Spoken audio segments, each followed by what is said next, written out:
다시 시작할게요. 이번 시간부터 폐기물 파트를 들어가게 됐고요. 앞서 이제 가장 시험제 출제 가능성이 높은, 출제 비율이 높은 수질이랑 대기가 마무리가 됐잖아요. 그래서 수질과 대기에 비해서는 폐기물 파트 같은 경우에는 그렇게 출제 비중이 높지는 않아요. 그래서 뭐 처음에 제가 수업 시작할 때 설명드린 것과 같이 항상 동일한 비율로 시험제가 출제가 되지는 않지만 20문항 중에서 보통 평균적으로 수질이 7문제에서 8문제 정도가 출제가 되고요. 대기도 비슷하게 7문제 정도 출제가 될 때도 있고 수질이 좀 한두 문제 더 많이 나오는 경우도 있고, 그래서 수질하고 대기랑 비교를 해가지고 출제되는 그 문항 수가 약 12문제에서 14문제 정도 출제가 되거든요. 그래서 12문제에서 14문제를 제외를 하고 나머지 폐기물이라든지 토양이라든지 소음진동이라든지 그 외에 뭐 위해성이라든지 화학물질 같은 것들에 대해서 시험 문제가 출제가 되는데,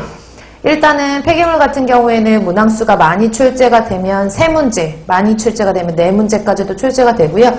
많이 출제가 되지 않은 경우에는 2문제 정도, 평균적으로 2~3문제는 나온다고 생각하시면 돼요. 그래서 수질과 대기에 비해서는 비중이 그렇게 높지는 않지만 그래도 토양이라든지 아니면 소음진동이라든지 그런 파트에 비해서는 조금 더 비중이 높은 편이기 때문에 제가 그러니까 수업을 시작할 때 가장 출제 비중이 높은 수질과 대기 먼저 끝내고 이제 폐기물 파트 비중이 높은 거 순서대로 하는 거거든요. 그러니까 여러분들 폐기물 하는 과정에서도 뭐 그렇게 난이도가 높진 않아요. 다만 수질과 대기에 비해서 약간 암기할 내용들이 조금 더 많다라는 거, 그런 것만 좀 주의를 하셔서 정리를 해 놓으시면 좋겠고요.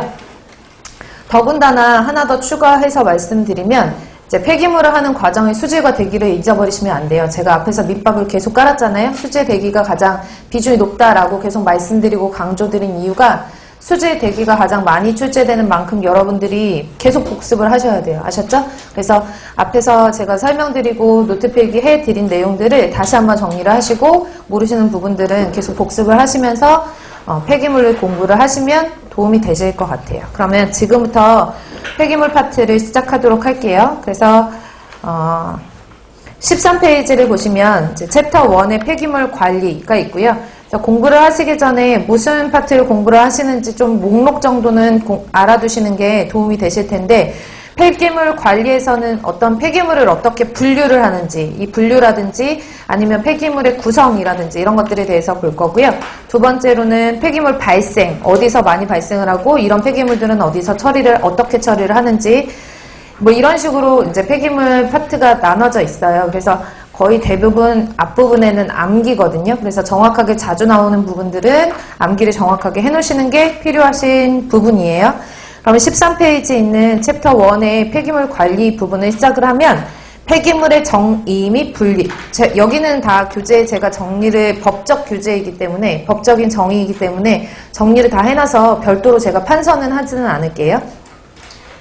그래서 13페이지 폐기물의 정의 보시면 폐기물 관리법에 이제 폐기물 관리법에서 얘기하는 폐기물이라는 것은 무엇이냐?